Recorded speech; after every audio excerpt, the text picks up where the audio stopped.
Olá e bem-vindos a mais uma sessão do nosso projeto de educação patrimonial Rota Histórica das Linhas de Torres.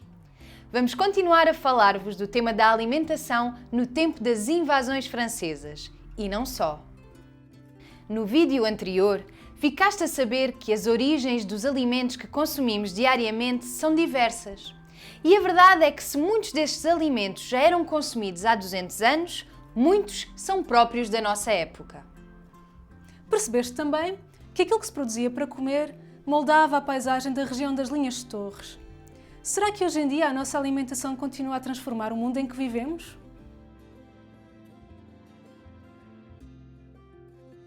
Vamos agora imaginar uma paisagem há 200 anos. Sem carros, sem autoestradas, uma paisagem sem fábricas nem prédios. Imagina um campo de trigo a ondular e lá ao fundo na montanha um moinho com as suas velas a girar. Mais perto, um poço e alguns animais a pastar. Agora, imagina essa mesma paisagem depois das pessoas que ali viviam terem sido obrigadas a queimar as suas terras e culturas, destruir as suas casas e florestas. Imagina um deserto de cinzas e ruínas. Uma parte importante da estratégia do Duque de Wellington para resistir ao avanço do exército mandado por Napoleão foi a política da terra queimada. Esta defesa foi utilizada muitas vezes ao longo da história, um pouco por todo o mundo, mas nas invasões francesas ela foi importantíssima. As populações teriam que sair das suas casas e refugiar-se dentro das linhas de torres, durante o tempo que fosse necessário. As pessoas foram obrigadas a destruir casas, pontes, moinhos, queimar florestas, queimar colheitas, abandonar animais e tudo o que não conseguissem levar consigo. Tudo isto para enfraquecer os exércitos franceses. E a verdade é que resultou. Os franceses recuaram e o reino português manteve-se livre de Napoleão. Quando a guerra acabou, as pessoas puderam finalmente regressar às suas terras.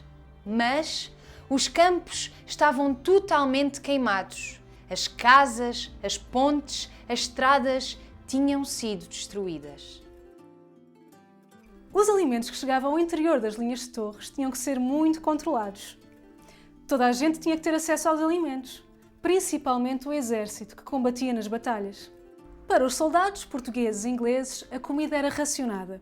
Eram preparadas e distribuídas por cada soldado pequenas porções de comida. E esta ração era toda a comida a que ele teria direito.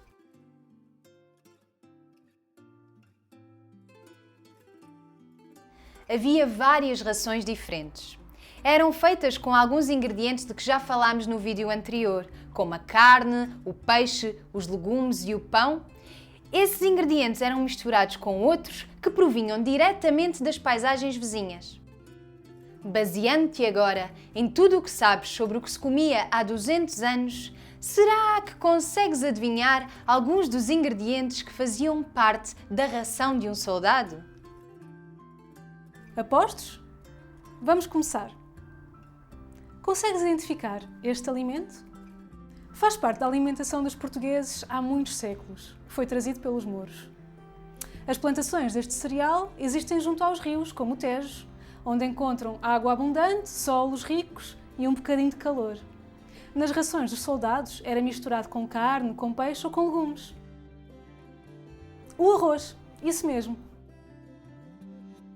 Tenta agora adivinhar que óleo dourado e saboroso retiramos do fruto de uma árvore. Em Portugal, várias áreas da nossa paisagem são há muito tempo ocupadas por oliveiras. Do seu fruto, extraímos um líquido com o qual temperamos as nossas refeições. O azeite, pois claro. E agora um mineral. Está presente em grandes quantidades na água do mar, mas também é cultivado pelas pessoas, um pouco por todo o mundo e em Portugal também. Agora, utilizamos-lo principalmente para temperar as nossas refeições. Há 200 anos, ele era importantíssimo na conservação de alguns alimentos, como a carne ou o peixe. É o sal. Este alimento é um bocadinho diferente dos anteriores. Tal como o pão, era fabricado pelas pessoas, que amassavam a farinha de trigo com água e uma pitada de sal. Depois, faziam pequenas bolinhas espalmadas que levavam ao forno durante muitas horas, para que durassem muito tempo. O biscoito! Só que não era doce como aqueles que comemos hoje em dia.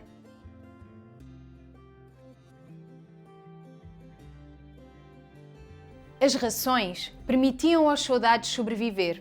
Contudo, muitas pessoas nesta época acabaram por morrer por falta de alimento, falta de água ou doenças.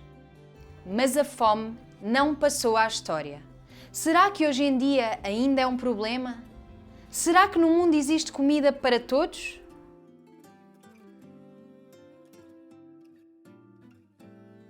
Vamos agora ver como é que está distribuída a comida pelas diferentes partes do mundo. São vastas culturas de alimentos que ocupam muito espaço e têm de ser muito regadas. Nestas mesmas paisagens, muitas pessoas passam fome ou não têm sequer acesso à água potável. Em regiões como a Europa, a produção de alimentos é pouca, mas a comida disponível é muita. E porquê? Porque vem de outras zonas do mundo. Até mesmo dentro das mesmas cidades, há pessoas que vivem quase sem acesso a alimentos e outras muito bem alimentadas, às vezes até consumindo alimentos em excesso. Percebemos então que os alimentos não chegam a toda a gente, nem a todo lado e nem da mesma forma. Há 200 anos, os alimentos eram produzidos sobretudo em pequenas quintas e hortas.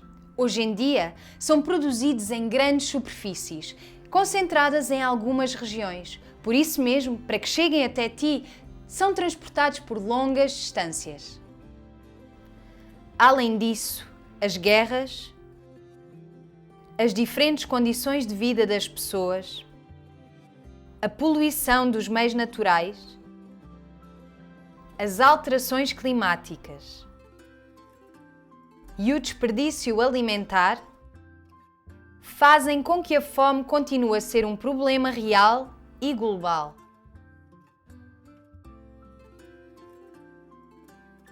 Eu e a Raquel vamos lançar-te mais um desafio. Desta vez, podes fazê-lo com a tua turma.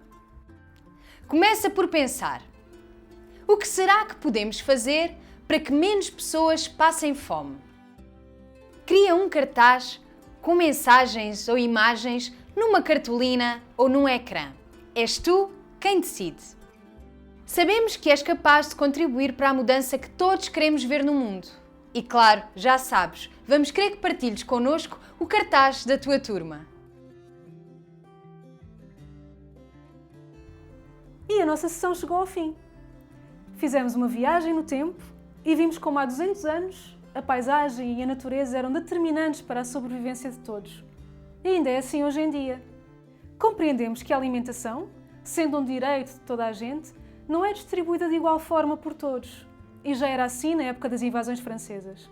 Hoje, as guerras, as desigualdades, as alterações no meio ambiente e o desperdício alimentar provocam problemas de alimentação por todo o mundo. Mas há caminhos que podemos traçar para um futuro melhor. Voltaremos muito em breve para convosco questionar, descobrir e conhecer melhor o património das linhas de Torres e, claro, a nossa história comum. Até já!